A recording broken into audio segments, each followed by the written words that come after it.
Hello everyone, Bart here, and welcome to some more of Happy Sulli-Days. Well, it's time to look at one of the lamest Christmas movies I ever had to witness. It's all done from the same people who did Rudolph the Red-Nosed Reindeer the movie 3 years ago, and is a sequel to the original classic from 1964. And that movie happens to be a mouthful of a title. Rudolph the Red-Nosed Reindeer and the Island of Misfit Toys, or Rudolph and the Island of Misfit Toys.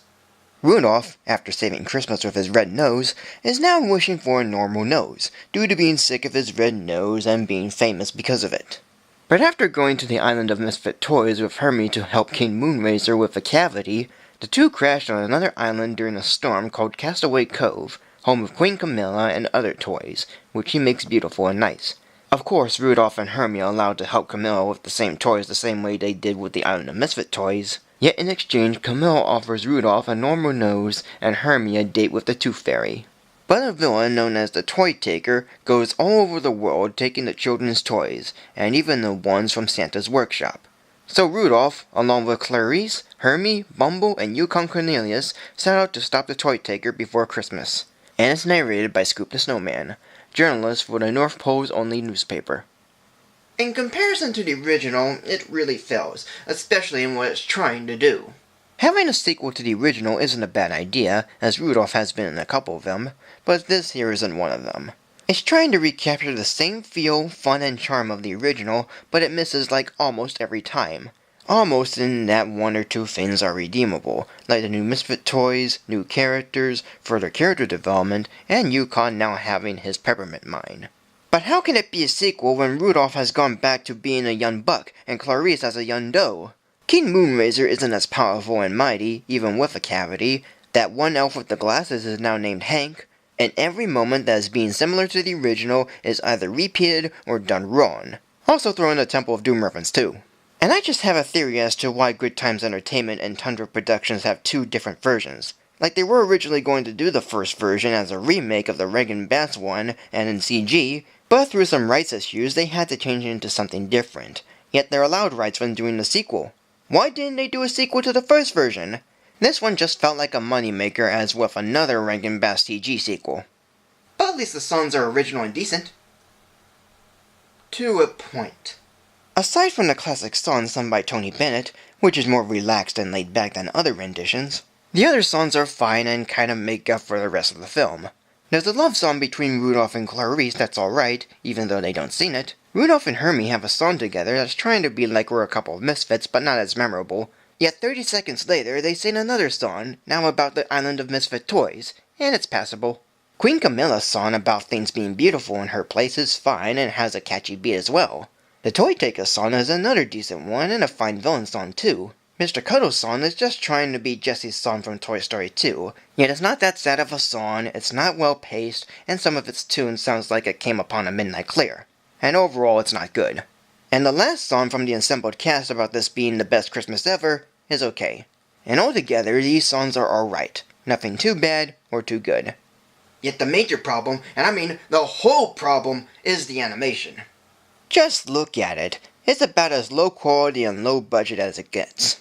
Okay, not as bad as Rap City Street Kids Believe in Santa because the characters don't move like robots and have the style of an early 80s CG short, but it isn't well done. There's nothing much with the water effects, the hair and fur texture is too extreme, the motion of both the characters and camera are either a bit slow or too fast, and the characters oftentimes look more dead than in the original. So I will give it credit for having the elves and reindeer, especially Rudolph and Hermie, to be in scale unlike the original where they're about the same height.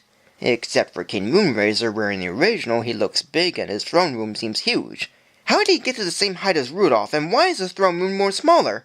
The looks of the characters aren't too bad, but in the original they look kind of cute, yet here it feels a bit off. Rudolph looks like he should be having pupils, but it's hard to see with the scenery looking so dark in many places. I mean, is there another shot that shows his eyes better? Okay, you should just stick to having one big dot for an eye, because this looks too scary even for me. Santa and Mrs. Claus have dots for eyes when I'm so used to how they look like in the original, and Clarice somehow manages to look both ugly and beautiful at once. I don't know how that is, but she's not terrible looking in CG, even though she looks cute in the original. And yes, there are cute moments in this too, but it's very rare. So bottom line, the animation is bad, but not extremely bad. And while the actors voicing the characters did an okay job imitating the original actors, they don't help as much. Richard Dreyfuss voices Scoop the Snowman, Jamie Lee Curtis voices Queen Camilla, Rick Moranis voices the Toy Taker and Mr. Cuddles, Kathleen Barr voices Rudolph, Mrs. Claus, Dolly, Peggy the Pig, and the Tooth Fairy, Scott McNeil voices Hermie, Yukon Cornelius, Boomerang, and Comet, Gary Chalk voices Santa Claus and Bumble, Elizabeth Carroll Savinkoff voices Clarice, Peter Kalores voices Al Foreman, Colin Murdoch voices King Moonrazer, Alec Willows voices Kite, Lee Tolkard voices Charlie in the Box and Gingerbread Guard, and Brent Miller voices Hank. As a whole, this movie is pretty weak. The characters, including the new ones, aren't as good, the story isn't much, the songs are, well, fine, and the animation isn't very well done.